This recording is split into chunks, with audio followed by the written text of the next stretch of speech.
బ్లాక్లో పెట్టాడు, నా నెంబర్ బ్లాక్లో పెట్టాడు. నేనేమన్నానంటే పెళ్లి చేసుకోవాలని నువ్వు ఎలా మాట్లాడుతున్నావరా, రేపొద్దున ఏదైనా జరిగితే నీ మీద కంప్లైంట్ ఇస్తానేనని చెప్పాను. నేను అప్పుడే చెప్పాను. చెప్తే నా నెంబర్ బ్లాక్లో పెట్టాడు. మా ఆడపడుచేమో ఫోన్ చేసింది. ఆవిడ ఫోన్ చేసినప్పుడు ఏమయ్యా ఓకే అయిపోయింది, మా పిల్లతో నీకు ఇష్టం లేదంటే నీకు ఇష్టమా చెప్పు, మీ అంత కట్నం పెట్టాను పెళ్లి చేస్తామని అడిగా, నాకు ఇష్టం లేదు, నేను వేరే అమ్మాయితో నేను వేరే లివింగ్ రిలేషన్షిప్లో ఉన్నాను అని అది ఇది అని చెప్పాడు. అన్నవాడు మళ్ళీ నా కూతురుతో మా ఆడపడుచు అదే చెప్పింది, రేపొద్దున్న నీకు ఇష్టం లేదన్న మా పిల్లతో మాట్లాడటానికి వీలు లేదు, నువ్వు ఎలా మాట్లాడుతున్నావు అని అంటే సరే అండి నేను మాట్లాడినాను అన్నాడు. సరే మేమేమనుకున్నామంటే మాట్లాడ్డా కదా అనుకున్నాం.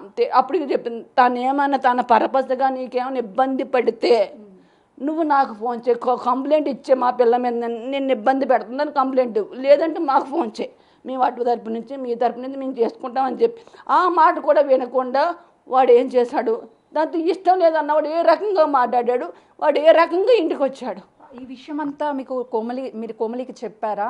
మాట్లాడాము, నేను పెళ్లి చేసుకున్నాను 10 days బ్యాక్ అడిగాను, 10-15 days బ్యాక్ అడిగాను. ఎందుకో సడన్గా ఇది వచ్చి నేను అడిగాను, అమ్మ నీకు వాడితో మాట్లాడుతున్నావంటే నువ్వు మీ ఆడపడుచు కలిపి నాకు మాట్లాడకుండా చేసేసారు కదా, వాడు నాతో ఏం మాట్లాడాడు. నేను నిజంగా అదే నమ్మాను. ఎందుకంటే 10 days బ్యాక్ మా అమ్మాయికి ఒక మామూలుగా అడిగారు, పలానా వాళ్ళ అమ్మాయి ఉంది, ఈ అమ్మాయి చాలా బాగుంది, ఎక్కడో చూసారంటే వాళ్ళు మా కట్నంతో సంబంధం లేదు, అమ్మాయిని చేస్తారేమో అడగండి మేము చేసుకుంటామంటే నేను ఆ రకంగా నేను ఎలాగా యాక్చువల్లీ నేను అసలు ఇప్పుడు కాదు, నేను మే ఎండింగ్ కల్లా వద్దాం అనుకుంటే మా మేడం అన్నారు, లేదమ్మా మే ఇంతవరకు ఆగావు కదా, నీకు బక్రీద్ ఉంది అది చూసుకొని వెళ్ది కానీ అని చెప్పింది ఆవిడ. సరే అది చూసుకొని వద్దాం కదా, అప్పటికే అన్నది అమ్మ నేను వచ్చి రిసీవ్ చేసుకున్నావు, ఎవ్వరికి ఫోన్ చేయకమ్మా, నేను ఎయిర్పోర్ట్కి వచ్చి నేను రిసీవ్ చేసుకుంటా, నీ కొడుకు కూడా వద్దమ్మా, నేనే వచ్చి రిసీవ్ చేసుకుంటాను అని చెప్పింది.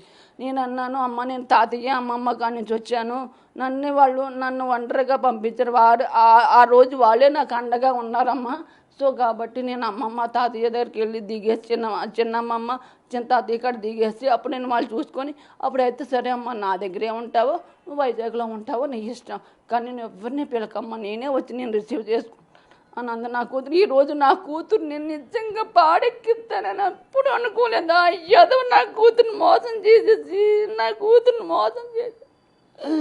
నిజంగా నేను